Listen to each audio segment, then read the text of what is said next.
Hello everybody, welcome back to the channel. In this video, I want to talk about the two massive fights Dana White has just dropped.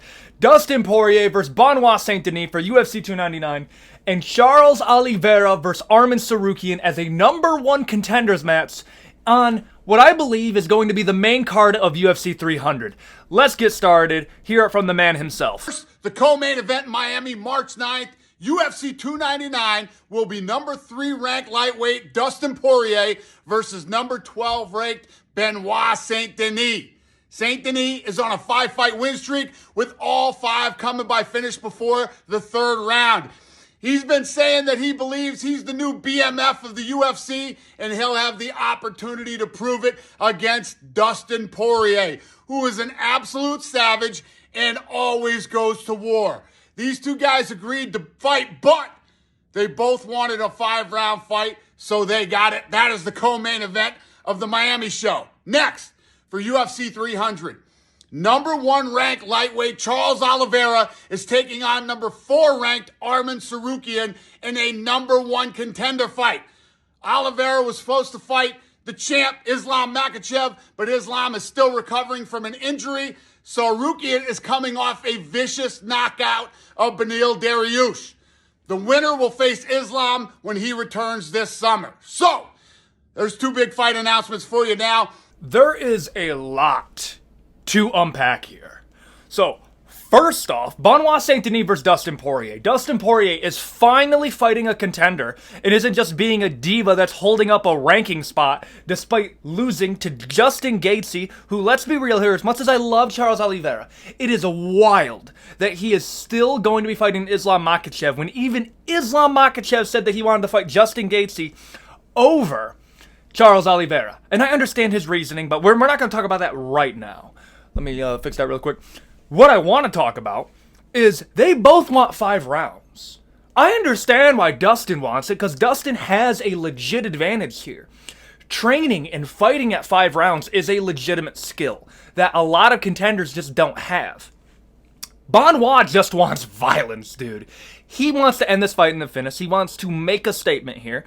And if I had to give a little tiny prediction for why this is, if I'm Benoit Saint-Denis, this is what I'm planning. I want to KO Dustin Poirier, who's maybe chinny. He might be chinny. I don't know. Maybe he is, maybe he isn't.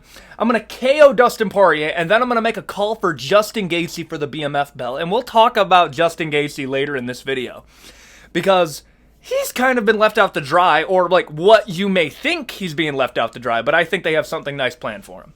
And then we have Charles Oliveira getting to fight Arman Tsarukyan, #1 contenders match. The most interesting part about that entire thing is I already said Arman should be fighting Charles Oliveira in a video I made a while ago.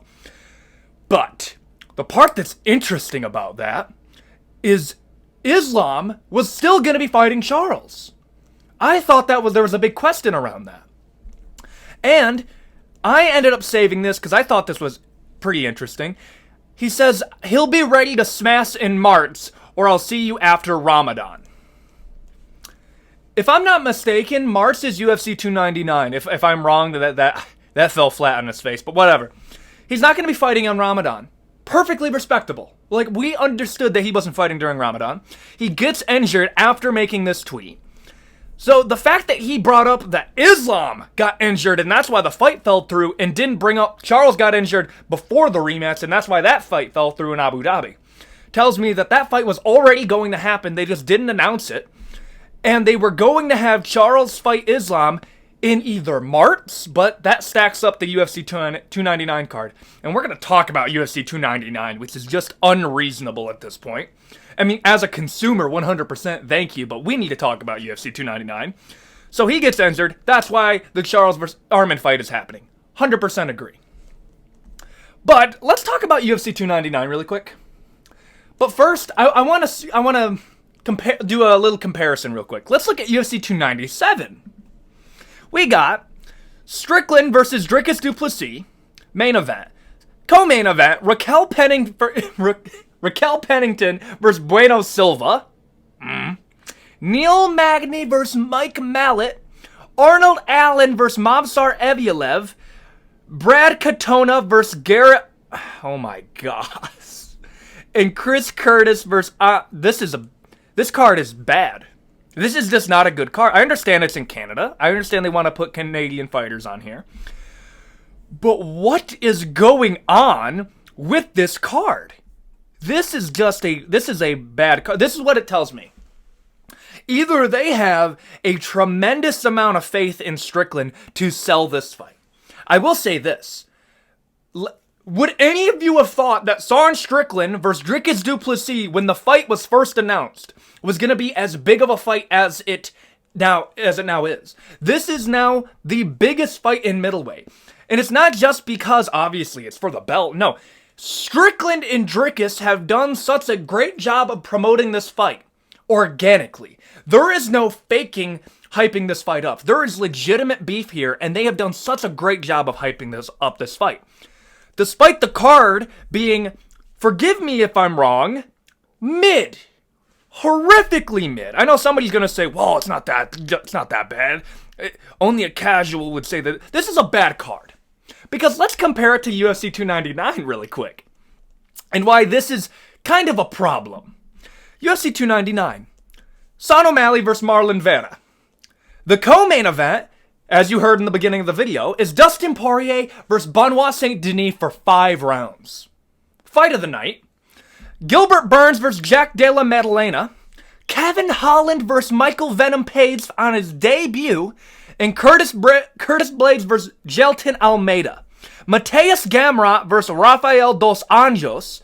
Piotr Jan versus Sanya Dong. Bro. This is an amazing card. Ian Gary was also going to be on this card, but they moved it because this is just absolute madness. Like, look at this. Night and day difference between UFC 297 and UFC 299. Why are we stacking up this card so much? O'Malley's already a star. UFC 300 only has 4 fights. All of them on here are on the prelims. I believe Charles Oliveira versus Arman Tsarukyan is going to be on the main event because according to Tapology, it's going to be on the main card. What's going on right now?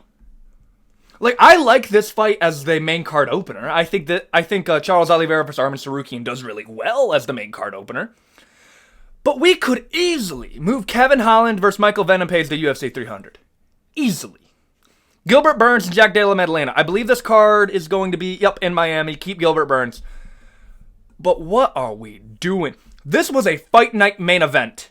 They canceled the UFC that they were going to send to Hong Kong because of this fight falling through. And they make this as the main card opener, I believe. It can't be on the prelims. Absolutely insane. I mean, thank you for giving me a stacked UFC 299 card to make content over, but I mean, I thought O'Malley was already a star. I don't understand why we're stacking up this card just to put more pay-per-view numbers in the pocket of O'Malley, because I guarantee he's getting a crazy share of this. When UFC 297 is looking terrible, I mean, horrifically mid. I'm sorry, this is just bad. UFC 298, I think, off the top of my head has... Wait, I think I could just go back to it. Boom.